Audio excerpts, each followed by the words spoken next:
Mrs. Obama, as a little girl, would you have imagined yourself as First Lady of the United States or the star of your own kids' TV show? Absolutely not. I mean, when I was very young, I wanted to be a mommy like my mommy. And then when Mhm. I got a little older, I thought I wanted to be a pediatrician. And then I got a little older and I realized there was math involved and I wasn't good at that. And then I decided on law because I talked a lot. I could only imagine for my life what was before me. And this wasn't it. So Yeah. no is the short answer. Well, now you are the star of your own kids show, Waffles and Mochi. What has that been like? Has it been a lot of fun? Oh, it's my favorite project. I mean, you have followed us and supported a lot of the work that we've done, and I love it all. But this project, it just sort of it brings it all full circle, because it brings me back to kids and nutrition. It's fun. The co-creators, Erica Thornlin and Jeremy Connor, are funny. They bring the education, but they bring the funny. And it's something that all families can enjoy. This isn't just a kids show, it's a family show. And that's what drew me to it, because I was like, I'd watch this without my kids because I don't have little kids anymore. So I am so excited about this. It is a quality program for sure. And I'm glad to be a part of it. And you guys are partnering up with Partnership for a Healthier America Yeah. in a year where we've all witnessed these heartbreaking images of people lined up for miles at food banks. Why is it so important, particularly this year?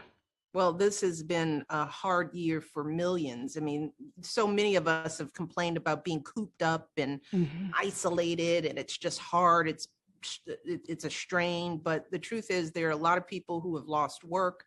There are people who are struggling to keep food on their table. There are families in this country today that are going hungry.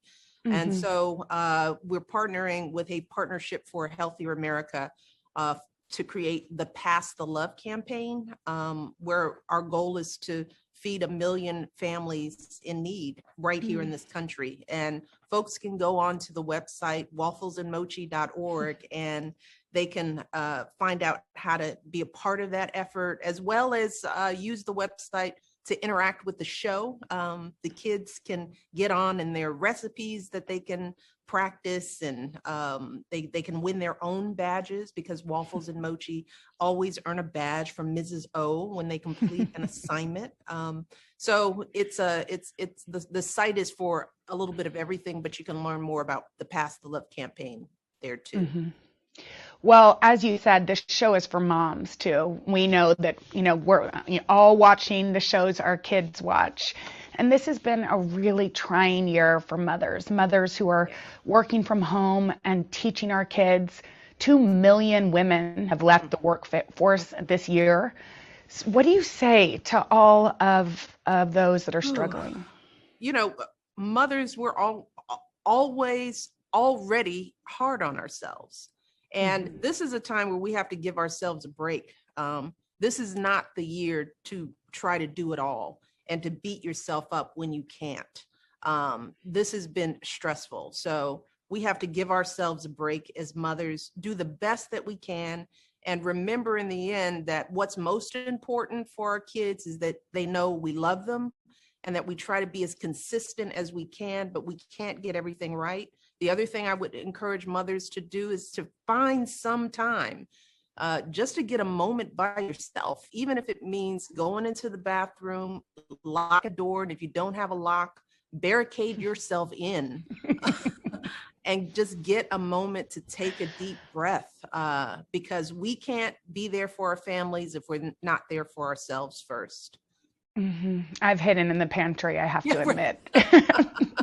Maybe while eating my kids' string I cheese. can only imagine. I mean, my girls are young adults.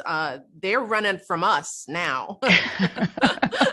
I they remember those years. they are barricading themselves in their rooms because they're tired of talking to us. But But you've said that one of the most beautiful parts of this year was the unexpected, uninterrupted time with your mhm, girls. I mean, yeah. you thought they were off Yeah. and gone to college, and now all of a sudden they're back. What's it been like? It's been great for us. I feel for them because, Malia's a senior this year. This was her last year in college, and Sasha has essentially missed her second year in college. So I feel for them. But for Barack and I, we have cherished this time. I mean, you don't get that time back again where you see your children in their adult life, having a different set of conversations, cherishing a different kind of relationship. I'm no longer just parenting. I'm guiding, I'm counseling, and it's just fun seeing how their minds work, what they're afraid of. It's even fun just peeking in and hearing them in their online classrooms. Yes. It's like, oh, you actually did your reading. Oh, you have an opinion. I like that. Like probably astounded by them. I know. And I read that your husband was shocked by how much one of their boyfriends ate. Oh yeah, Speaking of food. Yes, we had the pleasure of having Malia's boyfriend with us for part of the time last year because he was graduating and was afraid to go home and miss an internship. So we housed him.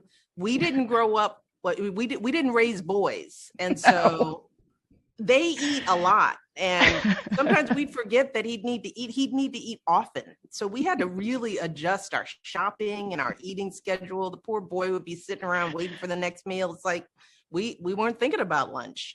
So yeah, it's a whole different ball game, and we just got a little taste of it. One of the things that I think people have found comfort in is your honesty. And you posted a photograph and you wrote an open message really to everybody in which you said, I hope you all are allowing yourself to feel whatever it is you're feeling. So I wonder at the darkest points of your last year, what were you feeling?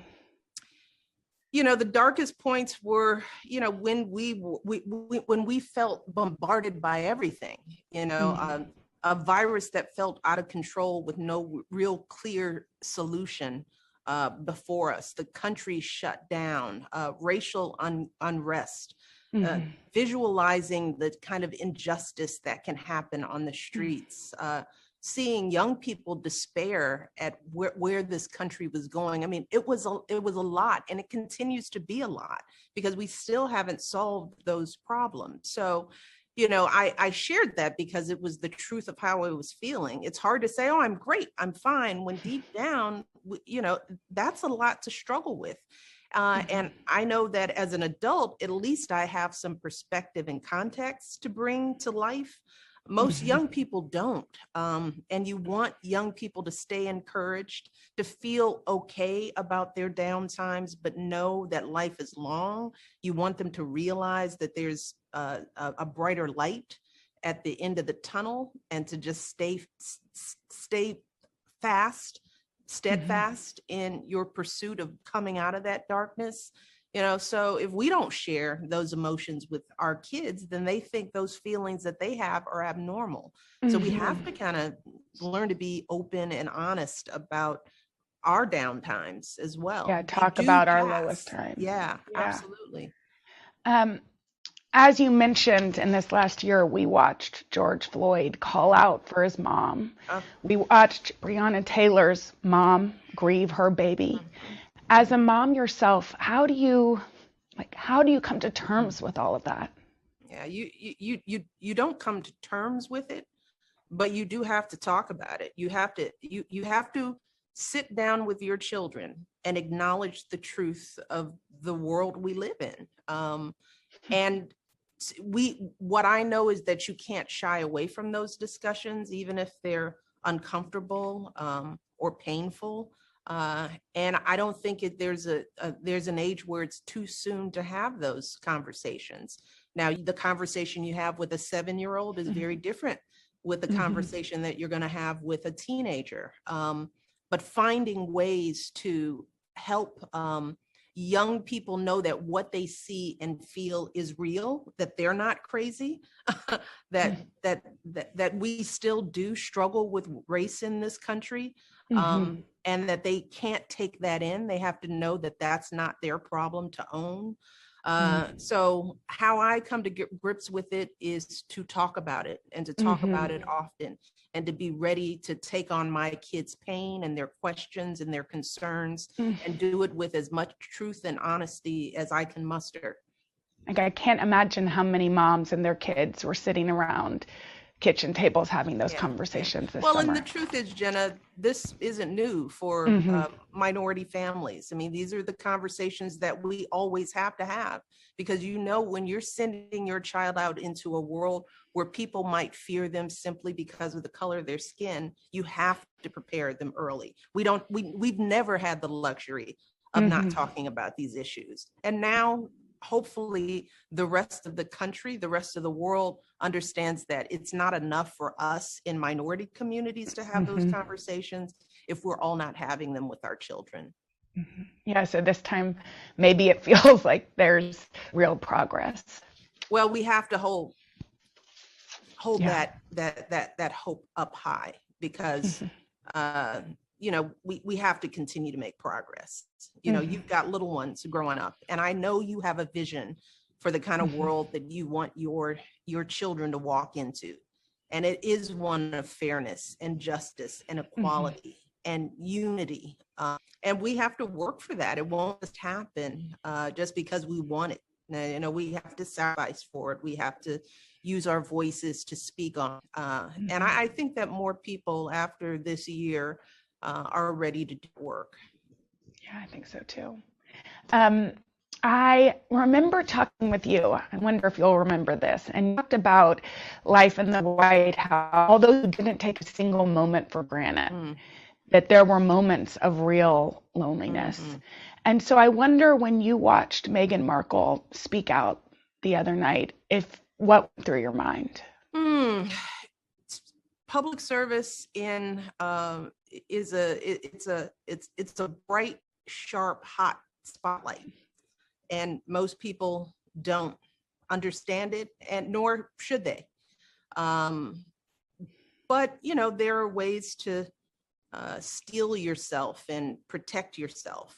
But the thing that I always keep in mind is that none of this is about us, public service. It's about the people that we serve. And especially in times like this, I want the country to be focused on the big issues that we face, creating jobs for people who don't have jobs, feeding people who are going hungry, making sure that people actually take the vaccine and understand the importance of continuing to protect ourselves, because we are not out of the woods on this issue yet. So, I always try to push the light back out and focus it on the folks that we're actually here to serve. But what about when she talked about the fact that she experienced racism? I mean, I feel like that was heartbreaking to hear, that she felt like she was in her own family. Her own family thought differently of her.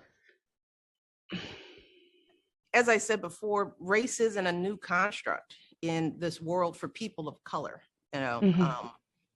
So it wasn't a complete surprise to sort of hear her feelings and to have them articulated. I think the thing that I hope for, and the thing I think about, is that this first and foremost is a family, and I pray for forgiveness and healing for them, so that they can use this as a teachable moment for us all. Living in a world where there's a lot of interracial families, and we've got to learn to live together and support each other and value each other.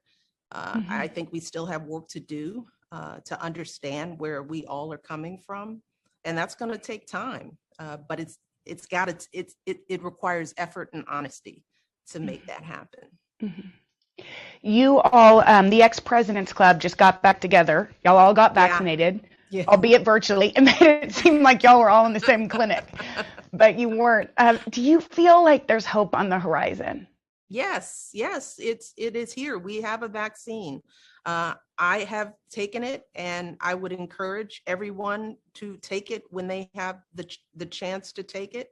I believe in science. I take the flu shot every year, and knock on wood, I don't get sick that often. So I don't want people to be afraid of it. This is, we are blessed to have people who are chemists and scientists and doctors who are doing the right thing, but we have to do our part. And if we do, we will come out of this thing.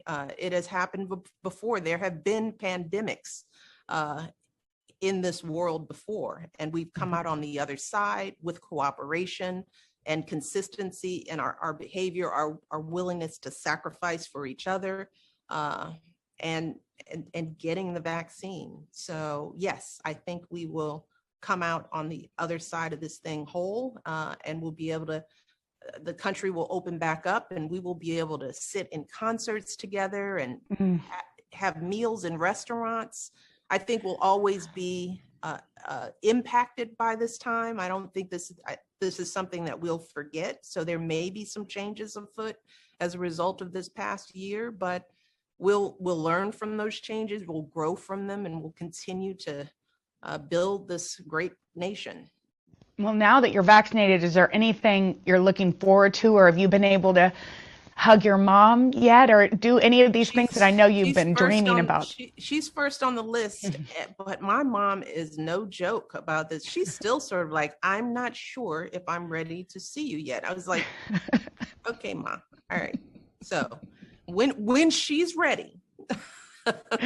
That will be an epic hug. Yeah, but I understand. She is a senior citizen, and she doesn't play. She's not going to put herself in harm's way. So, but she's at the top of my list. Getting back to Chicago, our hometown, and giving my mom a hug, or at least getting her out here if she'll come. So there's a lot to look forward to.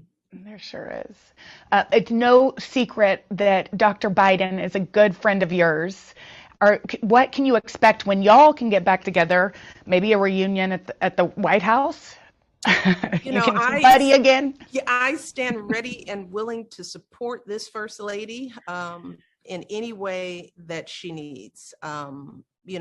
This is a small club, as you very well know. And few people know what this is like. And I have told her that if there's anything I can do to help ease her transition or support her work, I'm ready to do that. And I know that when they're ready for it, they'll reach out. I'm looking forward to continuing the work of joining forces. I know she's expressed interest in doing more work with our military families, and I hope to be able to support her in that. But whatever she needs, I'll be there for her.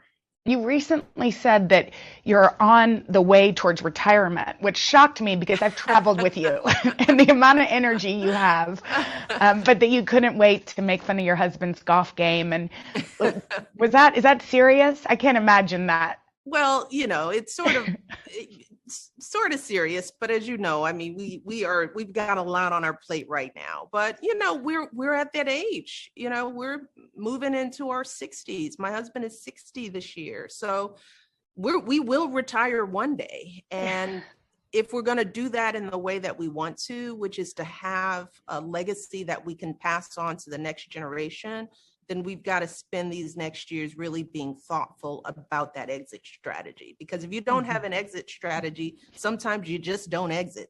And that you work forever. No. I don't want that. It's not imminent, but we're closer to that than we are not.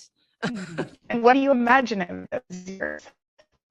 I always see us continuing to work and be supportive, particularly of young people. I mean, that's going to be at the core of the work of the presidential foundation. There will always be young people who will need some guidance and support, and we stand ready to help those young people make their way towards their goals. So I look forward to that. So our future involves young people always. I heard knitting, but that can't right. Knitting too. Yes. Have you started? You're a knitter. I became, it's now known. I mean, probably because people are like, Michelle Obama is knitting right. Well, no, at the beginning of quarantine, I thought, okay, we don't know how long we're going to be locked down. Let's get some paints and some puzzles. And I just stocked up on stuff. And then I was like, I should order some knitting needles. I never knitted before. So I got this basic kit and I learned the stitches. Then I made a scarf. Then I made a blanket. Then I just got hooked. And then I started making hats. I just finished a sweater for Barack. I mean, wow. I really find it very meditative.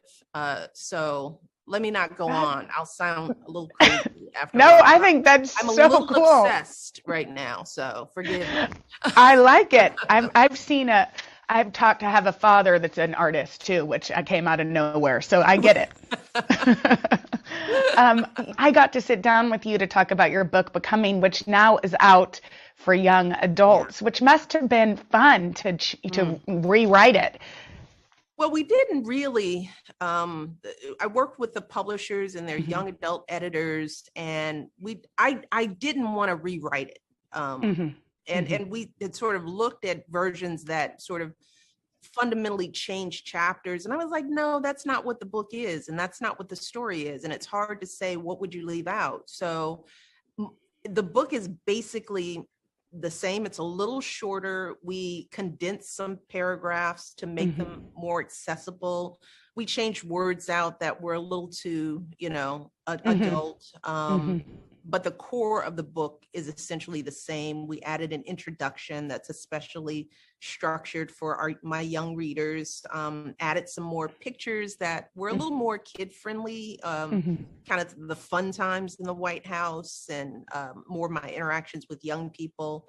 And online, there's actually a study guide that parents or book clubs or teachers can use to help sort of walk young readers through the content. Because what I realize is that the young adults version of a book isn't just for kids. It's for people where English is a second language, or adult readers who are just learning. So I didn't want to change the story fundamentally. I wanted to be as honest and as real with this version of the book as we were with the original. So, well, I feel like it's really appropriate too, because you're going to be speaking, writing directly to young women and men who are becoming, who are trying to figure out what it is they want to be. Exactly. I mean, the story, truly my journey, was told with young people in mind. Sharing so much of my early years, my childhood, was really me tapping into the experiences that all kids are facing, those insecurities, those first failures and embarrassments, the first time you got into an argument with a friend, your first kiss, all of that, those are important things to hold on to. And I want kids to understand that now, that those small moments that you think are nothing, well, those are the kernels in your story. And I want young kids to start valuing that, because they're gonna be able to look back and point to some of those small moments to say, aha, that explains my feelings today, or that gives me clarity on why I approach problem solving in this way. You just never know. It's the sights and the sounds and the smells of your childhood that stay with you. I mean, those are the things I draw on, those messages, those images. I still draw on at 57 years old. Some of those memories are the memories that guide me. They whisper in my ear as I approach the work that I do even today. So yes, I'm excited to hear what young people think about it, what they're learning from it. I'm starting to have conversations with young people, and it's just, it's just fascinating to hear how they see the world. And I love to hear their voices and to encourage them to use them, to get comfortable hearing their voices out there in the world. So I'm excited about it.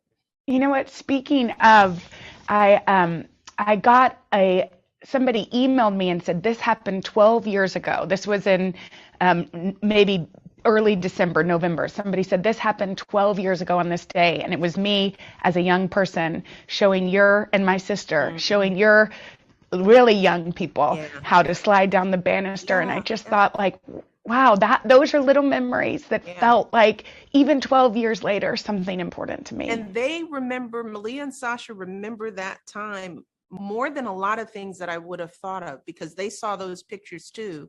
And we sat and had an entire dinner about those first days and how they just cherished, these two young, beautiful women who had done what they were doing, who had taken time out of their lives, because it was very clear you guys were excited to do it. You came in from wherever you were, especially to meet with them, and they knew that, and it made a difference in their entire experience. So you should know. Do you feel like that America, that small gesture, but people maybe from different political parties, girls showing girls, like that, we're getting closer back to that America? How our leaders act in the world sets the tone. You know that, I know that, we all know that. I mean, people follow the lead. And I think that we as a country are going to look for a different kind of leadership because it just feels better. It's just a better way to live in the world. It's better when we're kind and we're generous to one another. It feels good inside. I am praying that we are going to get back to that. But again, it's going to take all of us telling ourselves this is really what we want. Because it's not just how we vote, but it's how we act every day towards each other. And those are the choices that we make every day, in the gas station line, at the bus stop, at work, as we're picking up our kids at school. We are modeling for our young people what kind of America we want to live in. So I know I'm going to do my part to keep putting out the light, shedding hope, and reminding people what we can be.